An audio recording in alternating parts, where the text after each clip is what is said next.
Bien, écoutez, nous arrivons effectivement à un moment important. Je voudrais juste me permettre, avant, de réagir sur les propos de M. Boren-Chakroun qui mettent en avant le partenariat. Et je voudrais appuyer ce qu'il a dit, et cet après-midi d'ailleurs est inscrite dans l'esprit du partenariat entre l'UNESCO et Thérétique. Et encore une fois, je remercie l'UNESCO. Mais simplement pour vous dire que l'an prochain, nous avons pour ambition, j'espère que nous y arriverons, parce que dans ces cas-là, on est toujours un peu prudent, de mettre en place des jumelages entre des lycées et des pays francophones. Je pense que ça peut donner une approche plus forte et tout à fait dans l'esprit de ce que vous disiez à l'instant. Je crois que ça peut contribuer aussi à élargir le cercle des relations des jeunes, parce que je crois qu'on est dans un village qui s'appelle le monde et qu'il faudra bien qu'on s'y habitue tous, même si les plus jeunes, vous devrez l'assumer plus longtemps que des gens comme moi. Voilà. Donc nous arrivons maintenant au moment fatidique de cette remise des prix du prix des lycéens 2013.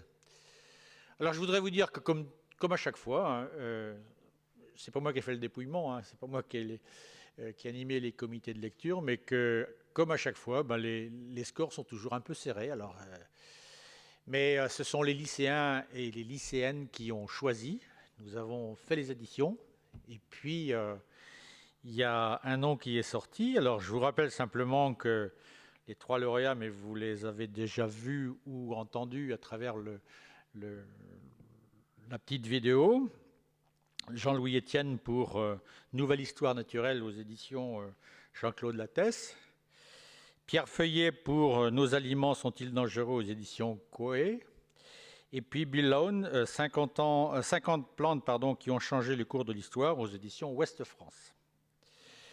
Et c'est donc avec beaucoup de plaisir que je vais maintenant appeler Pierre Feuillet, qui est le lauréat de cette année.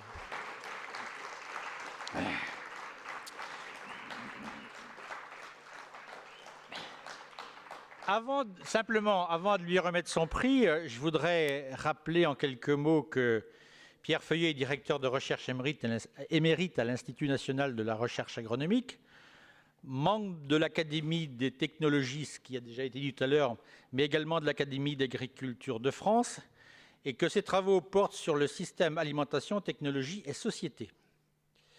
La question de la façon dont les hommes produisent et consomment leur nourriture quotidienne aux 4 coins du globe est une question vitale qui met à l'épreuve nos choix personnels et collectifs. L'ouvrage de Pierre Feuillet est très pédagogique.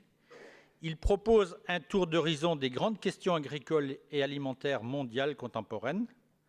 En 60 questions simples, classées par grands thèmes, il prend à bras-le-corps les interrogations courantes des citoyens consommateurs que nous sommes, depuis la sécurité sanitaire des aliments jusqu'à la question de la faim dans le monde, en passant par les méthodes de production agricole, les innovations scientifiques, technologiques et aux questions d'environnement. Pour chaque question posée, il présente en quelques pages l'enjeu soulevé, recense méthodiquement les données disponibles les plus pertinentes sur le sujet, expose la diversité des points de vue, cite des exemples brefs et rapporte systématiquement, mais sans complaisance, la position qui fait consensus chez les spécialistes.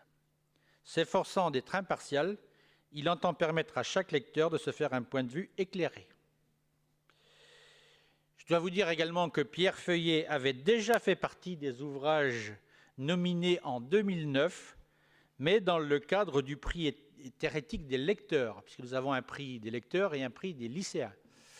Je suis vraiment très heureux maintenant de lui remettre ce prix, et je pense j'espère que son ouvrage aura occasion de séjourner rapidement dans tous les bons lycées agricoles de France pour que les élèves puissent en bénéficier sans retenue.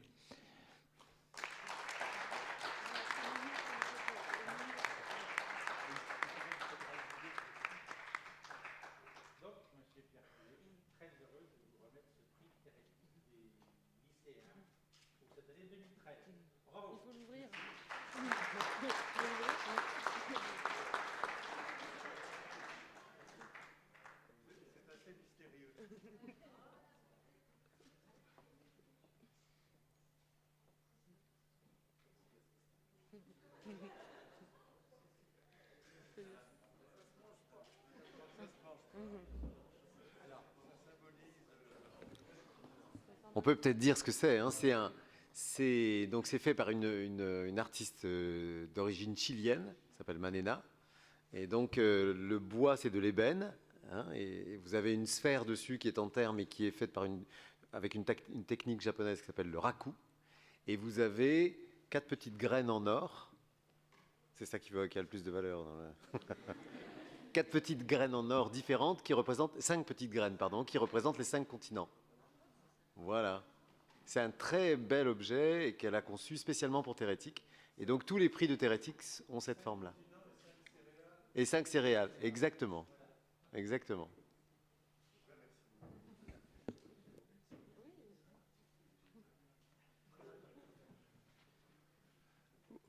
Oui, je ne vais pas redire ce que je disais tout à l'heure à propos de mon livre, simplement un mot pour dire que c'est peut-être, vous savez, dans une longue carrière, on a eu quelques petites récompenses comme ça, mais celle-là est peut-être celle qui me fait le plus de plaisir parce qu'elle provient des jeunes. C'est vraiment beaucoup de bonheur de savoir que ce qu'on a écrit a pu intéresser les générations qui feront le monde de demain. Et puis de savoir aussi que ça provient de Thérétique dont je partage, je dois dire, les valeurs fondamentales de développer un monde équitable et durable, un monde où on pourra se nourrir, où tout le monde pourra se nourrir, mais que les jeunes qui sont ici et ceux que vous représentez et appréciez ces quelques pages, vraiment c'est un très grand bonheur et je vous en remercie.